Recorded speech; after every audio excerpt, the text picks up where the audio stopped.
Glória a Deus. Boa noite, igreja. Que a graça e a paz do Senhor seja sobre a sua vida. Amém? Quero já chamar o pastor Ezequiel para estar conosco.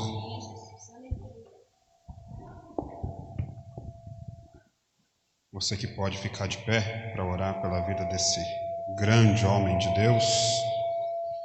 Estenda suas mãos. Pai, te louvamos por esse 11º dia. Obrigado porque o Senhor tem nos sustentado, tem nos fortalecido, tem cuidado de nós nesses dias, Pai. E hoje o Senhor nos deu a oportunidade de ouvir a Tua palavra através da vida do Teu Filho, pastor Ezequiel. Louvamos a Deus pela vida dele, porque ele é um amigo, é um companheiro, ó Deus, que esteve presente na minha casa e na minha família no momento em que nós mais precisamos. Por isso nós temos o privilégio de não ser só companheiros de ministério, mas sermos amigos firmados na Tua palavra. Meu Deus, eu quero pedir ao Senhor pela vida dele, pela sua casa, pela sua família. Ele tem colocado diante do Senhor alguns anseios, algumas necessidades, algumas situações. E eu quero pedir que o Senhor traga a resposta certa para ele. Que o Senhor venha dirigir a vida dele como o Senhor sempre dirigiu. Não deixe o teu filho enganado, não deixe que a sua casa, meu Deus, venha a ser retalhada pelas artimanhas de Satanás. Que a mão poderosa do Senhor permaneça sobre a sua vida, sua casa, família e ministério, protegendo, livrando e abençoando. E que nesta noite ele seja movido pelo Teu Espírito para ministrar a Tua palavra aos nossos corações.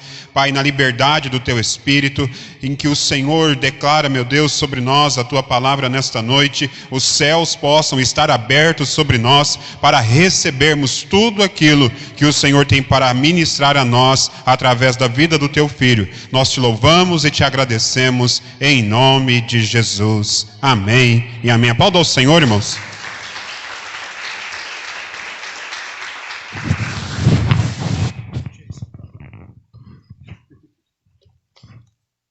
Paz do Senhor, meus irmãos. O pastor falando que um dia isso acaba. E eu creio nisso. Se não acabar aqui, nós vamos embora. Certo? Aí lá não terá dor, nem pandemia. Lá nem do óculos eu vou precisar. Meus irmãos, eu vim trazer uma mensagem de Deus.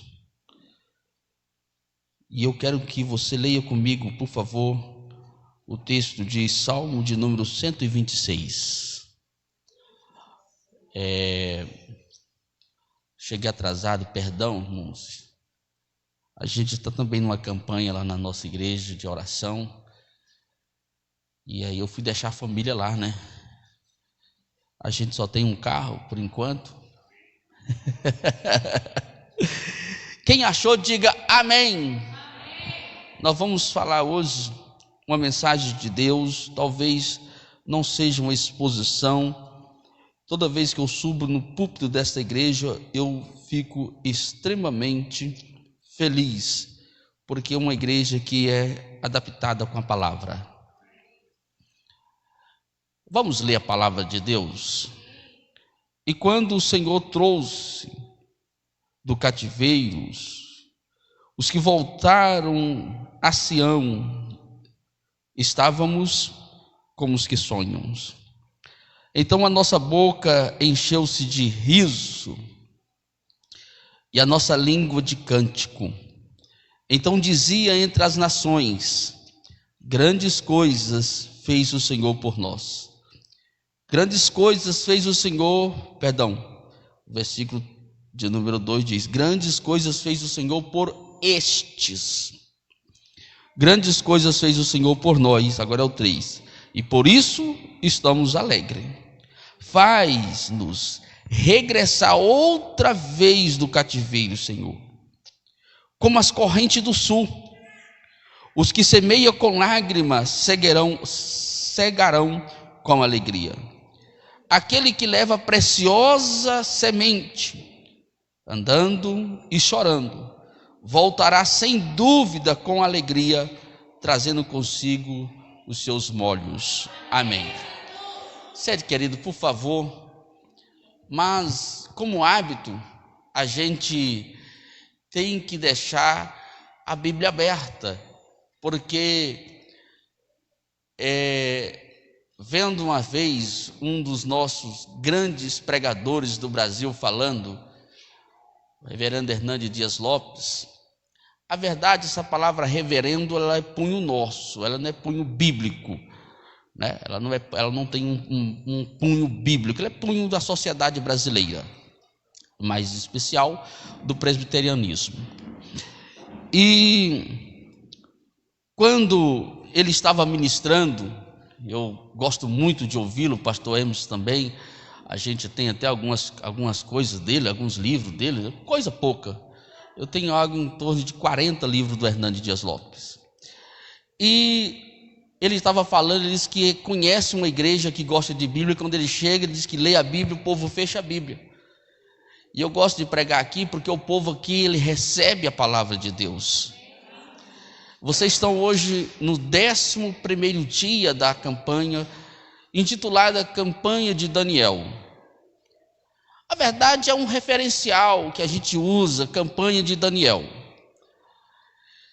É lógico que aqui nós não estamos fazendo uma exposição do texto de Daniel, mas esse salmo é a resposta da oração de Daniel. Por isso que eu achei muito promissor nós lermos ele hoje. Daniel, quando ele começa a orar, eu acho linda a oração de Daniel, como também a oração de Neemias. São duas orações que eu me inspiro muito para orar. A oração, queridos, ensinada por Jesus no Pai Nosso, por exemplo, há algo importante naquele texto para nós. Às vezes o Senhor nos ensina a orar e nós fazemos ao contrário, recitamos, porque não entendemos o texto, porque não entendemos o que o Senhor quer falar naquela palavra do Pai Nosso.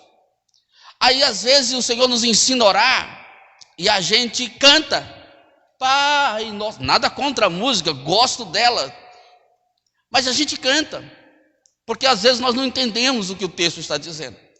A verdade, a oração do Pai Nosso é uma forma em que o Senhor Jesus nos ensinou a orar. Inclusive, os manuscritos antigos de Atos dos Apóstolos, capítulo 1, versículo 14, diz que lá está escrito, e eles perseveravam unânime na oração. Ou seja, ele está dizendo assim, na oração. Que oração? Na oração que foi ensinada por Jesus. E quando forem orar, vocês dizem, Pai Nosso. A primeira coisa que nós vemos aqui é que nós alcançamos um Pai.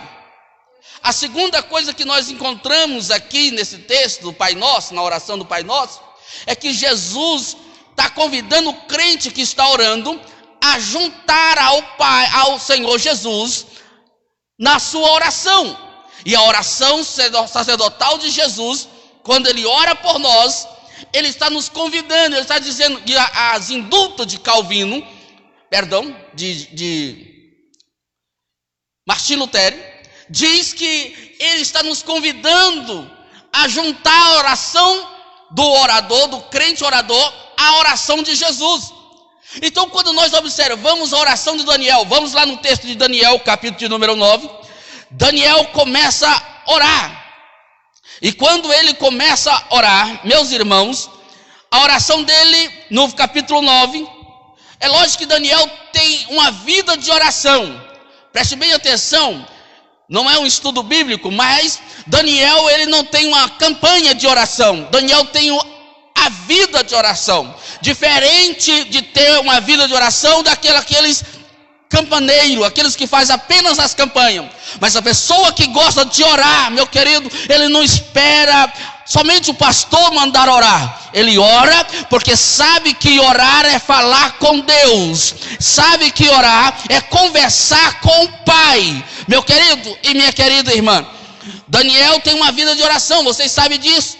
Vocês sabem que no capítulo 6 Daniel ora e a gente se encanta, e tem uma música, acho que é de Mara Lima, que fala que Daniel, repetindo a história de Daniel, que ele entra na cova do leão, e eu acho interessante essa música, ele diz assim, o que tem Daniel? E ela vai falar, e aí na música, no contexto da música, ela diz o seguinte, que Deus diz, não tem nada Daniel, deita em cima do leão. Na verdade o texto não nos diz isso, mas o que nos chama a atenção é que o leão não agride a Daniel. Alguém já disse, talvez acertadamente, que o leão não comeu Daniel porque ele não tinha cheiro de carne, mas claro que humano ele era, e ele era carne. Leão come carne, e ele não é atacado pelo leão. Por quê? Porque a vida de oração de Daniel é capaz de vencer a cova do leão.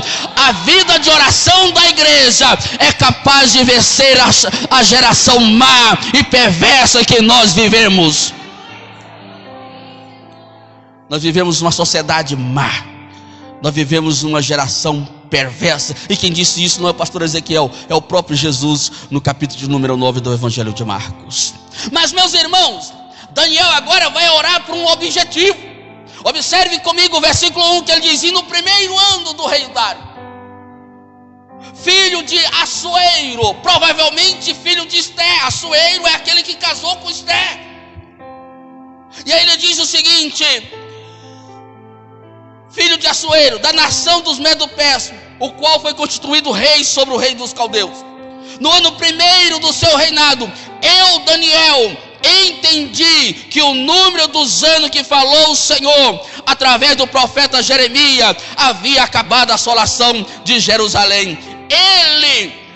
Ela era de 70 anos, e eu me dirigi o meu rosto para o Senhor, para buscar a presença de Deus.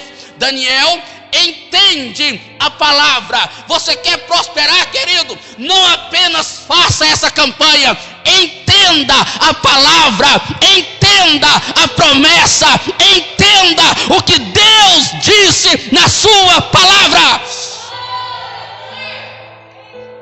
Sabe por que muitas das vezes nós não conseguimos receber a bênção de Deus? Porque deixamos a palavra para segundo plano. Porque talvez pegamos frases feitas de efeito. Olha para cá, querido, por favor.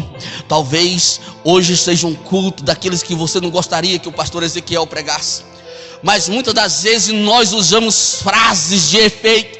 Ouça-me, por favor. As frases de efeito não tem serventia. As frases criadas pelo homem não tem serventia para o reino de Deus. O que tem serventia para o reino de Deus está escrito na sua bendita palavra. A palavra é suficiente, a palavra consola, a palavra cura, a palavra edifica, a palavra nos transforma.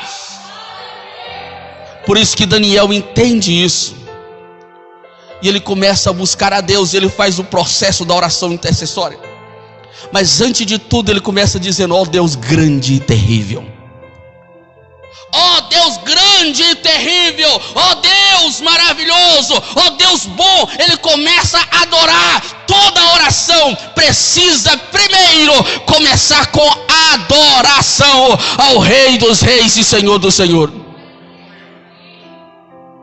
Mas meus irmãos, sem mais delongas, para que a gente possa entender esta oração de Daniel, ela vai surgir um efeito, e ela vai surgir um efeito tão grande, que foi no primeiro ano. Ouça-me, primeiro ano do rei Dário. No primeiro ano do rei Dário, Daniel entende. Passa-se o tempo, vem o rei Ciro, aquele que foi profetizado pelo profeta Isaías. E a Bíblia vai nos dizer que esses 21 dias foi exatamente no terceiro ano do rei Ciro. Mas olha, querido, Ciro, no primeiro ano do seu reinado, ele faz um decreto dizendo, acabou a assolação de Jerusalém, todo mundo pode voltar para Jerusalém. Os judeus podem voltar para Jerusalém, para a terra prometida, para aquela terra que era deles, a terra que Deus lhe deu. Ciro faz esse decreto. Mas sabe o que acontece, querido? Para que a gente possa entender o efeito da oração de Daniel, nesse salmo. Em primeiro lugar, o Salmo 126 está na galeria do salmo de degraus. Nós não sabemos exatamente quem escreveu, mas eu quero fazer uma dedução com você nesta noite. Primeiro, porque quem estava escrevendo esse salmo estava presente na romaria de volta para Jerusalém. Observe comigo o versículo 1. Quando o Senhor trouxe do cativeiro os que voltaram a Sião, eu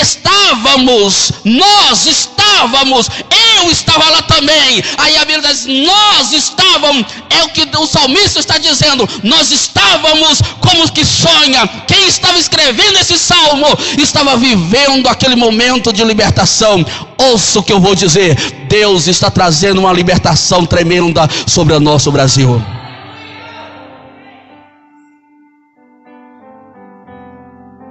Mas, meus irmãos, eu fiquei pensando, quem estava lá? Um dos homens mais nobres e mais forte que escrevia, que era escriba, que era bom com as letras e que sabia muito bem adorar a Deus. A adoração a Deus chama-se Esdras. Esdras era um escriba, e a Bíblia diz, querido, que Esdras era um homem hábil na palavra, um homem sábio, um homem inteligente na palavra, um estudioso da lei de Moisés, um pregador com muita veemência. Escute o que aconteceu. A oração de Daniel não levantou um rei lá no palácio. A oração de Daniel não levantou um grande homem lá no palácio. Pelo contrário, levantou um pregador do evangelho chamado Esdras. E a Bíblia diz que Esdras começou a pregar nas sinagogas. A primeira sinagoga quem construiu foi Esdras. Sabe para quê? Para que o povo de Deus se juntasse e lesse a lei de Deus. Só podemos vencer se estivermos de acordo com a Bíblia. Meus irmãos, e Deus levantou o Esdras, e o Esdras começou a pregar. A história nos diz, não está escrito assim na Bíblia, mas a história nos diz, de Flávio José, que Esdras era um pregador que pregava nas praças de Jerusalém, de Babilônia. E quando ele pregava, diz que muitas pessoas pararam de trabalhar no sábado, que era babilônicos, trabalhavam no sábado, eles pararam de trabalhar no sábado. Esdras cansou de fazer circuncisão, cortar a carne do prepúcio. Esdras cansou de receber pessoas que não eram judeus para fazer proselitismo, para ser judeu, porque a palavra foi transformando. Escute, você quer transformar Paranaguara? Começa a pregar a palavra do eterno Deus. Não pregue autoajuda, pregue as escrituras. E Esdras começou a pregar. Certo dia, o rei disse: quem é esse Esdras? Eu preciso conhecer. E Esdras foi recebido pelo rei. Eu vou fazer uma dedução em uns 40 minutos de conversa. 40 minutos mais ou menos de conversa entre o rei e Esdras. O rei se converte a Jesus Cristo, se converte ao judaísmo. Ele conhece o Deus dos céus. E aí começa a fazer editos. Ouça-me, por favor. Primeira coisa é que o rei vai dizer no livro de Esdras, se você tiver com a Bíblia aberta, Esdras capítulo 7, versículo 6, que Esdras recebia tudo que ele pedia ao rei. Tudo que o Esdras pedia ao rei, a Bíblia está nos dizendo que ele recebia do rei. Olha comigo o texto, Esdras, capítulo de número 7, versículo 6. Preste atenção no que... Pode pôr aqui? Hã? Deixa eu abrir na minha aqui. Esdras. E aí a palavra vai dizer, em Esdras, capítulo de número 6, capítulo 7, versículo 6, eis que Esdras subiu da Babilônia, e era escriba hábil da lei de Moisés, e que o Senhor Deus tinha dado a Israel, segundo a boa mão do seu Deus que estava sobre ele. e o rei lhe deu tudo o quanto ele pedia. O rei dava tudo quanto ele pedia. Por quê, pastor? Porque Esdras era um político que sabia fazer articulação? Não. Porque Esdras era um homem bom de lábia? Não. Porque a mão do Senhor Deus estava sobre Esdras. Porque a mão do Senhor Deus estava sobre Esdras. A mão de Deus está nessa igreja. E eu fico imaginando a conversa deles, pastor. Já pensou esse negócio? Esdras chega pro rei e diz: ô rei, vamos construir uma sinagoga, rei, aqui em Jerusalém, aqui nessa praça? Você acha justo, Deus dos céus? Alguns anos atrás aconteceu um fato histórico. Um fato tão histórico que apenas 6 homens, e o pastor vai se lembrar disso porque ele é estudioso. John Wesley, ele reúne com seu irmão e mais apenas 5 moços, 4 moços, e eles começam a orar, e eles começam a orar, e de repente às 3 horas da tarde o Espírito Santo derrama naquele lugar, e é instituído um avivamento lá na Inglaterra, e Deus abriu as portas do Evangelho naquele lugar. Deus ainda está disposto a fazer o mesmo avivamento hoje.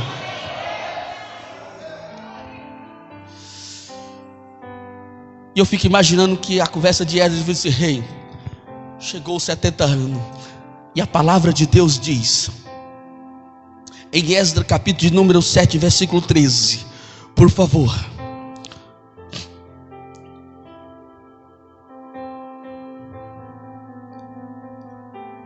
Vamos ver o 12.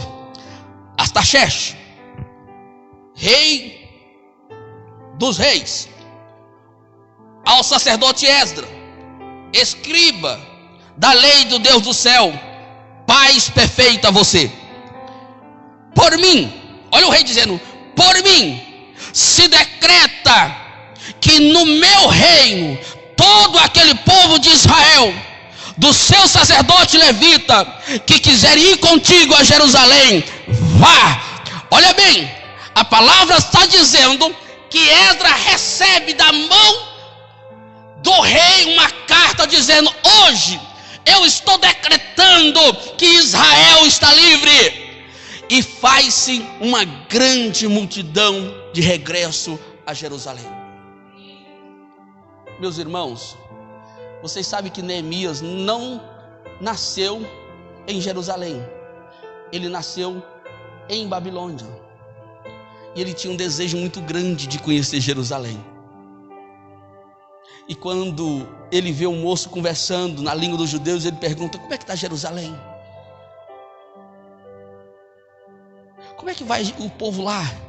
E a Bíblia diz que o relator, que é Armani, um dos seus irmãos, diz para ele o seguinte: Jerusalém está em miséria, os muros estão caídos, e o povo está em grande vergonha. E a Bíblia diz que ele fez uma reação linda, clássica, de todo ser humano. Ele senta e chora, e ele levanta e vai orar. E ele ora por 4 meses. E enquanto ele está orando, ele está confessando os pecados diante de Deus. E depois da oração, que ele sai da oração, meus irmãos, ele restaura Jerusalém, porque não há oração que não resgata, não há oração, meu irmão, não há miséria que não resgata pela oração, não há muros caídos que não são reconstruídos, não há história acabada que não reconstrói novamente, não há nada que a oração ao Deus do céu não possa resolver. O nosso Deus é o mesmo, o nosso Deus ainda está vivo. Eu preciso caminhar para o final. E aqui o Salmo 126 diz: quando nós trouxermos, e a primeira palavra de profética que eu quero dizer para nós é que hoje Deus está liberando uma palavra de libertação para a família. Talvez você precise de libertação na área espiritual. Aqueles pecados escondidos que só você sabe. aquele que você tem com vergonha, Deus está liberando para tirar você desse cativeiro. Deus não chamou você para cativeiro, Deus não chamou você para ficar preso, Deus chamou você para a liberdade em Cristo, Deus chamou você para ser vencedor em Cristo. Mas a segunda palavra profética que eu quero dizer para vocês está no versículo de número 2. Então a nossa boca se encheu de riso. Eu não sei, mas tem uma música que fala, começa a sorrir, não tem? Acho que é de Farafaria, alguma coisa assim, Sara Faria, alguma coisa assim. Sou ruim para música. Mas hoje a palavra de Deus diz assim: a nossa boca se encheu de riso e a nossa língua se encheu de cântico ao Senhor. Aleluia. Irmãos, você pode imaginar comigo, vem comigo, caminhar em Jerusalém, no caminho de Jerusalém. Israel está caminhando para Jerusalém, uma multidão de gente enorme. Quantos anos eles ficaram no cativeiro? Quanto? 70 anos. Vocês sabem quantas nações existia entre Babilônia e Jerusalém? 7. Quando Nabucodonosor, o nome difícil, levou cativo Israel, quando eles levaram eles cativos, irmãs, aconteceu algo histórico. As nações iam vendo, e eles eram tão mal que eles mataram as mulheres, mataram muita gente, mataram os homens de guerra, destruíram todo, levaram os jovens, levaram as crianças, levaram as mulheres e levaram o povo para ser escravo. E as pessoas iam olhando aquelas nações e diziam assim: nunca mais eles voltam, nunca mais eles voltam. Acabou para Israel. E passou-se 7 anos e Israel não retornava. As nações tinham esquecido de Israel. Estou precisando de outro mesmo. As nações tinham esquecido de Israel. Passou-se 50 anos, ninguém falava mais em Israel. Passou-se 60 anos, ninguém falava mais em Israel. Aquelas 7 nações não se ouvia mais falar em Israel. Disse: acabou para Israel. Mas tinha um detalhe: as nações podiam esquecer de Israel, mas o Deus de Israel não esquecera do seu povo. E quando completou-se 70 anos, aquela multidão de pessoas entoando louvores ao nome de Jesus Cristo. E eu fico imaginando o cântico daquela nação. Primeiro porque o salmista Davi diz que o cântico tem 3 coisas, é um cântico novo. Eles fizeram um salmo exclusivo, eu não sei qual é, mas eu imagino que era um cântico novo. Eles fizeram um salmo exclusivo exatamente para voltar. O barulho era ensurdecedor, muito grande, trombeta tocando, os músicos tocando, o povo na frente cantando e louvando a Deus. As nações saíam para ver o que estava acontecendo. Era Israel retornando do cativeiro, e as nações diziam: grande coisa fez o Senhor por eles. A terceira palavra de profética que eu quero dizer para você nesta noite é que ainda vão dizer: grandes coisas fez o Senhor por esta igreja. Você recebe desta noite? Eu vou encerrar, queridos. Permite mais um pouquinho. Grandes coisas fez o Senhor por isso. Pastor Emos, aí a nação pega emprestado. Israel disse: grandes coisas fez o Senhor por nós. Meu querido, quando Israel saiu do Egito, que eles atravessam o mar. Eles atravessam o mar. Quando chegam do outro lado, os inimigos é exterminado. A Bíblia diz que Moisés canta um hino e ele diz: grande e forte é o Senhor Jeová, bandeira eterna, justo e fiel é o Senhor dos exércitos.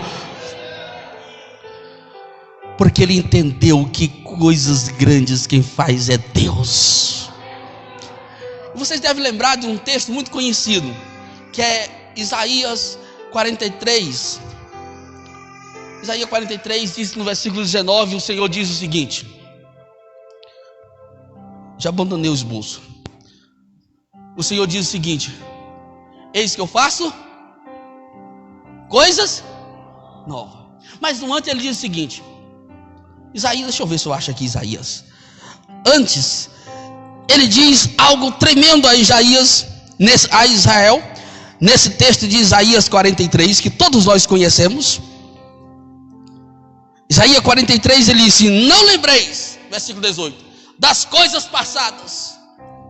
E às vezes nós, irmãos, pregamos esse texto errado, porque às vezes a gente diz: irmão, deixa as coisas que passou do passado para lá. Mas o que Deus estava dizendo para Israel era diferente.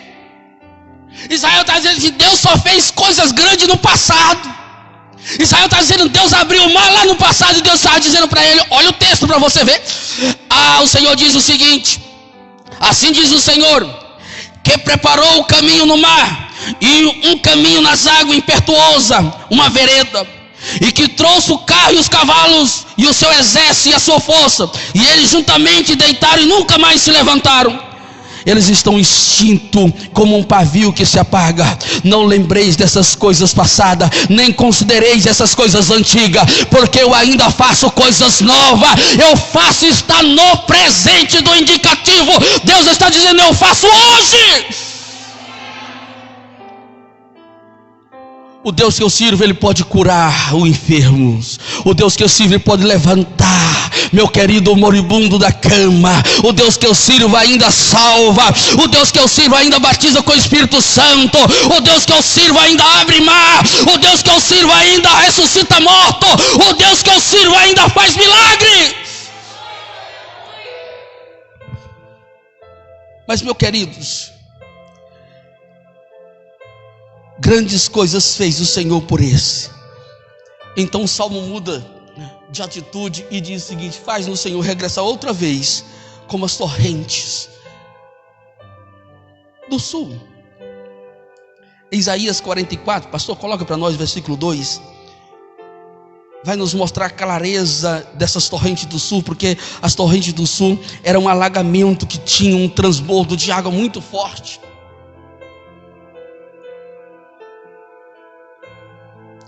Então Isaías capítulo de número 44, versículo 2, Deus nos faz uma promessa nesta noite.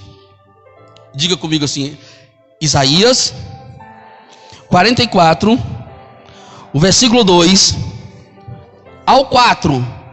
Diga: é para mim. Ouça o que a palavra diz. Assim diz o Senhor, que te criou e que te formou desde o ventre, que te ajudará. Não tema, ó igreja, palavra da verdade. E tu, ó igreja de Jesus Cristo, a quem escolher.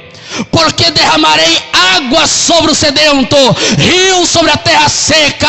Derramarei o meu espírito sobre a tua posteridade, e a minha bênção sobre os teus descendentes. Eu posso parar aqui, porque Deus já falou comigo. Deus está dizendo assim: sabe, eu vou derramar água sobre aqueles que têm sede. Aí Deus está dizendo: eu vou derramar água. Eu vou derramar água sobre o sedento, e eu vou abrir um rio na terra seca. E para completar, ele disse: eu vou derramar o meu espírito sobre a tua posteridade. Sabe o que é posteridade? Família, parente. Deus está dizendo assim: eu vou colocar o meu espírito sobre os teus parentes. Eu vou derramar a unção do Espírito Santo. Quem quer a unção do Espírito Santo nesta noite? Quem pode receber a unção de Deus? Leva ela para a sua vida, meu querido. Aleluia. O melhor ainda está por vir.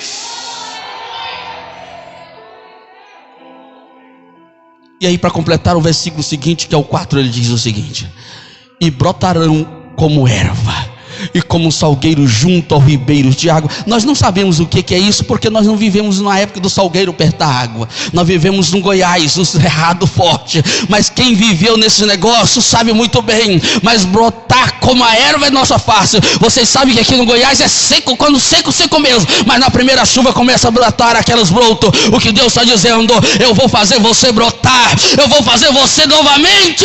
A alegria do Espírito Santo ainda vai ser derramado na tua vida.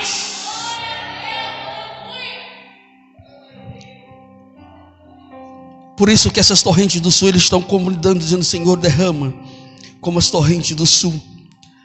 E os que semeiam com lágrimas. Oh, meu irmão, eu me lembrei de uma coisa interessante. Quando Israel estava no Egito, vocês lembram disso? Claro que sim, né? O faraó disse o seguinte: vai. Ah, Jesus, me liberta disso, Senhor. Mas eu tive uma triste notícia que aumentou mais 0,25.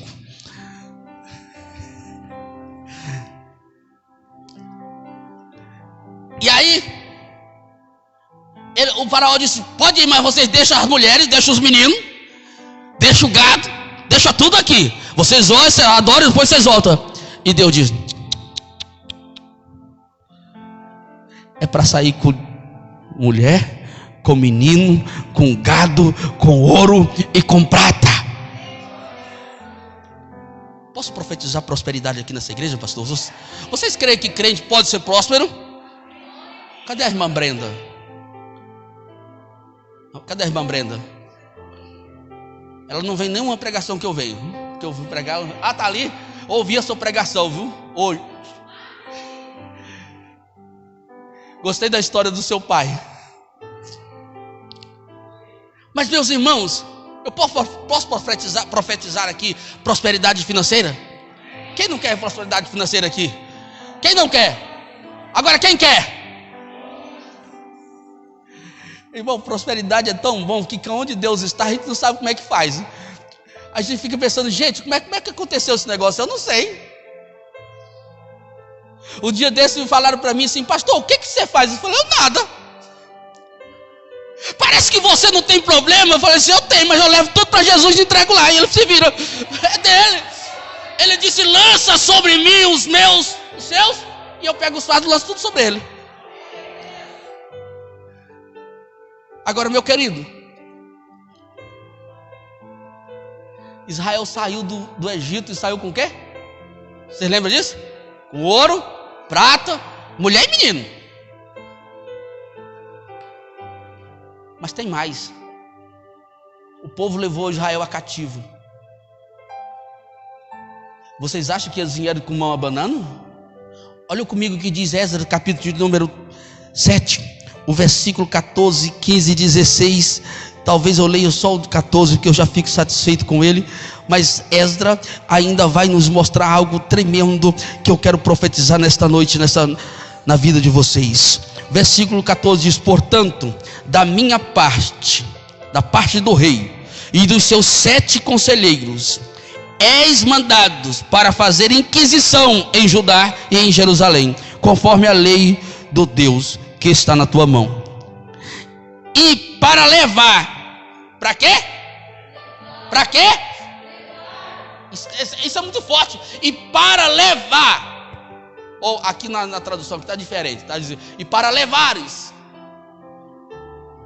prata e que o rei e os seus conselheiros voluntariamente deram a.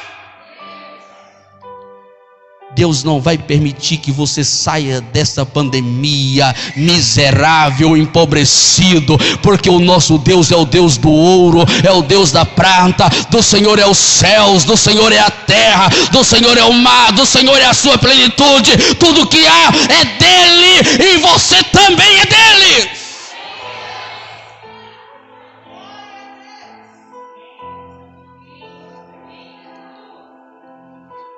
Glória a Jesus Cristo. E por que isso, queridos? Porque o versículo de número 5 diz: os que semeiam com lágrima cegarão com alegria. Na verdade, o que eles estavam dizendo nesse texto era porque eles tinham apenas uma semente. Quando eu morei no Nordeste, nós estávamos ressaindo da mas que é da ditadura militar. Foi um momento mais triste para o Nordeste do Brasil. Passamos muita necessidade, era tão pobre naquela época, lá tão pobre, terrível, terrível. Por isso que eu acho que nenhum nordestino em sã consciência grita pela volta da ditadura. Bom, e aí nós tínhamos uma forma de guardar a semente, era no paiol. E o que Israel estava fazendo, eles tinham apenas a semente, e o profeta estava dizendo, o salmista estava dizendo, aquele que semeia com lágrima, que a palavra está dizendo, meus irmãos, não tenha medo de semear na obra de Deus, porque quem semeia com lágrima, cegará com alegria. O pastor de vocês pregou uma coisa na nossa igreja, que até hoje eu guardei na memória. Acho que domingo que vem, no Praça Neesse, depois de terminar a campanha, ele vai pregar lá. Mas um convite aqui, quero ver ele dizer não, né? E aí, meu querido, quando ele foi, ele disse o seguinte, que era para nós não ofertarmos por necessidade. E ele fez uma exemplificação muito clássica. Irmão, nós estamos precisando de fazer aqui essa porta, aqui assim, quem pode dar 100, quem pode dar 50, ele disse, olha, você não deve ofertar por essa necessidade, você deve ofertar por voluntariedade, por amor à obra, por gratidão a Deus. É assim que a semente é semeada. A semente da bênção de Deus está quando você dá com alegria. E por isso que eu encerro aqui dizendo as seguintes palavras desta noite: aquele que leva a preciosa semente andando e chorando, voltará sem dúvida com alegria. Irmão, o negócio de semente é tão sério, porque para Israel era considerado como se fosse a bênção de Deus, e era a bênção de Deus. Olha, a gente pode ter ouro, sim ou não? Você come ouro? Então é melhor ter soja, milho, feijão, arroz, é ou não é?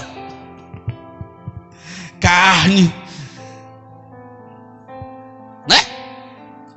Porque você tem um ouro e você não tem o feijão, e adiantou? Principalmente para nordestino, não tem um milhozinho para fazer o cuscuz, fica difícil. Tem um irmão da nossa igreja que toda vez que ele vai lá, eu estou comendo cuscuz, ele fala, você só come cuscuz? Mas, meu querido, eu quero encerrar nessa palavra aqui que diz, aquele que leva a preciosa semente. A semente é tão séria que vocês devem lembrar de Gideão. Quem lembra de Gideão? Gideão era um homem o quê? Corajoso. Quem disse que ele era corajoso? Deus. Mas ele dizia que ele era o quê? Que ele era menor. Para com isso, irmão. Para de dizer que você é menor, que você não dá conta, porque Deus via em Gideão algo corajoso. Gideão, para com isso, você é corajoso, você é homem forte, Gideão. Mas eu não quero entrar nesse detalhe. Eu quero entrar num detalhe interessante, que a Bíblia diz que os midianitas atacavam Israel por 7 anos. Sim ou não? E a Bíblia diz lá que não tinha nem boi, nem cabra, nem jumento e nem ovelha. Os midianitas saquearam tudo. 7 anos. Mas o pai de Gideão tinha 2 bois de 7 anos. E acho interessante que o texto vai dizer lá que Israel tinha cavado caverna para eles esconderem. O que Israel estava escondendo? O que Israel estava escondendo? Dentro da caverna. Ele estava escondendo dentro da caverna. Mas a Bíblia diz que um menino chamado Gideão, um moço chamado Gideão, vai num lugar de amassar uva, para salvar a semente. O que Gideão queria salvar? O que Gideão queria salvar? Não se preocupe em salvar a sua vida. Salva a semente da fé, salva a semente da paz, salva a semente da palavra, salva a semente que Deus lhe deu, que Ele cuidará da tua vida. E eu acho linda essa história de Gideão, que ele, quando ele está preocupado em salvar a semente, Deus vai lá no verso dele e diz, você vai livrar Israel. Ele diz, como, Senhor? Irmão, você sabe qual era o problema de Israel? Era os? E se eu disser para vocês que não era? Vocês acreditam nisso? Claro que não, né, pai? Está escrito na Bíblia. Não está escrito assim. Está escrito que quando Deus vai mandar Gideão livrar Israel, a primeira coisa que Deus faz é o seguinte: Gideão, vai lá e destrói os altares de Baal que está lá na casa do teu pai. Sabe o que Deus está dizendo para nós? Para nós salvarmos a semente, precisamos destruir os altares de Baal do nosso coração. Essa irmã é pentecostal, viu? Eu estou batendo, ela está dizendo aleluia. E aí, meu querido irmão, Gideão faz um teste com Deus interessante. Você lembra disso, né? Senhor, coloca a lã aqui, moia ela. Aí Deus moia. No outro dia, o que acontece? Senhor, agora faz o contrário, molha tudo em volta e deixa a lã seca. Sabe o que eu vejo Deus dizendo? Através desse texto, Gideão deve ter pensado, não está escrito assim na Bíblia. Gideão diz o seguinte: eu posso ir para a guerra, porque Deus não erra a mira. Olha para cá, que ainda, segura aí. Deus não erra a mira. Se ele acertou lá do céu essa lã, ele vai acertar a cabeça do medianita também. Mas segura aí, porque a mensagem está aqui agora, quer ver? Deus não erra o seu endereço. Ele não vai mandar a tua bênção lá para a igreja do fulano de tal. Vou lá fazer a campanha na igreja do fulano de tal, porque lá que a minha bênção está. Não. Deus não erra endereço. Se você congrega aqui, Deus vai mandar para cá a tua bênção. Não saia. Guarda a semente. Eu preciso encerrar trazendo um testemunho de vida. Meus irmãos, alguns anos atrás, os anos se passaram e Deus me transformou em grandes coisas. Deus me fez grandes coisas. Deus transformou a minha vida por completamente. Eu me lembro que eu estava em uma igreja e eu ficava até com vergonha de ir, porque eu tinha apenas uma calça. E naquela época, a Assembleia de Deus, Jesus dos crentes, não podia usar short, nem jogar bola, era uma série de complicação. Então eu tinha que lavar a calça e correr para dentro de casa e ficar trancado até a calça secar. E de noite eu estava lá na igreja com a mesma calça. E eu me lembro que eu tinha algo muito forte, uma dor de cabeça muito forte. Eu fui no médico, fizeram exame, disse: não, você tem enxaqueca, sei lá, inventaram a coisa. Quando o médico vê, ele faz o seguinte: quando os médicos pesquisam, ele não acha a sua doença, ele diz assim: é psicológico. Você já foi no hospital desse jeito? Eles fazem isso, sabia disso? Aí vira o cara de cabeça para baixo, coloca tal, aquela coisa toda, vai lá, coloca lá, não abre os olhos, né, irmã? Não abre o olho, aí de repente você, sei lá, vai lá e diz assim: não, você não tem doença, é psicológico. Algumas vezes E aí eles me arrumaram essa doença. Recentemente eu fui no hospital aqui em São Simão, chegou lá, o médico falou assim: olha, você tem isso? Não, pode ficar para a senhora, que eu não tenho isso não. Eu tenho bênção de Deus, é vida, eu tenho graça do Espírito Santo. E eu comecei a tomar um remédio, tremei 3 dias, porque eu achei que ela queria me matar. Cada vez que eu tomava, o mundo rodava. Eu vou tomar isso, mas não. E aí naquele dia, eu fui para a igreja, e eu falei assim: Senhor, eu estou igual Elias, tira a minha vida, porque eu não aguento mais. E eu fui para casa, dormi, tirei a calça, e pendurei. Ainda tinha mais um detalhe: naquela época, a Assembleia de Deus, que quem dormia nu, Jesus voltava e ficava. Agora lascou. Agora, como é que faz agora? Só tem uma calça. O jeito era pedir Jesus para não voltar de noite, né?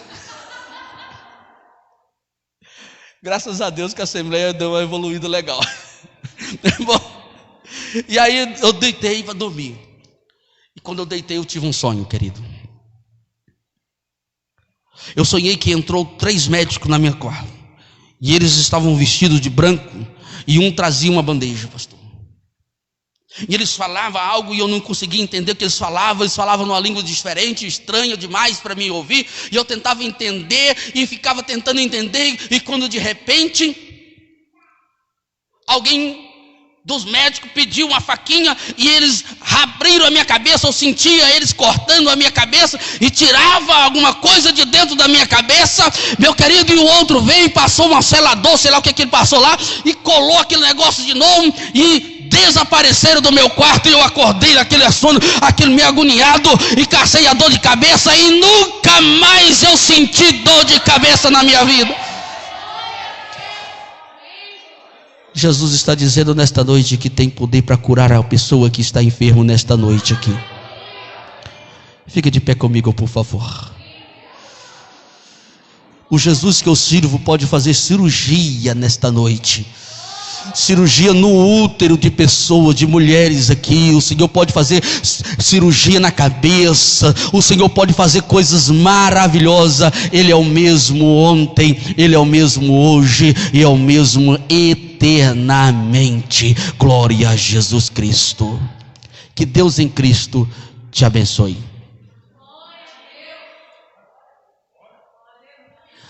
Senhor nosso Deus, eu quero orar nesta noite, Senhor Deus, pela tua igreja, Senhor. Senhor, eu preguei a tua palavra, profetizei a tua palavra. Pedimos ao Senhor Deus que abre os céus sobre a vida deles, Senhor Deus.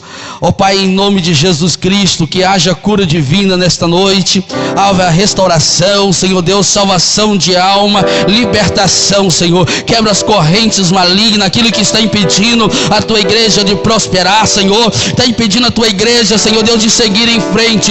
Neste momento, Senhor, eu repreendo em nome de Jesus Cristo, e assim eu abençoo a tua noiva, em nome de Jesus, amém.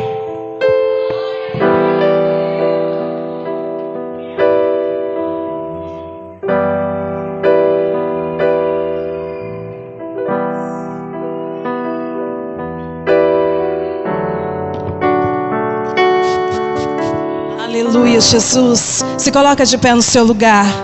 Levante as suas mãos para o alto e creia que grandes coisas estão por vir sobre nós. Grandes coisas estão por vir sobre a nossa vida, sobre essa igreja, sobre os nossos lares. Receba essa palavra que foi derramada, que foi ministrada sobre ti nessa noite. Em nome do Senhor Jesus, feche os teus olhos e já começa a contemplar a grandeza do Senhor. Já começa a contemplar aquilo que o Senhor já está fazendo ao teu favor. Aleluia. Grandes coisas estão por vir. Grandes coisas vão acontecer neste lugar.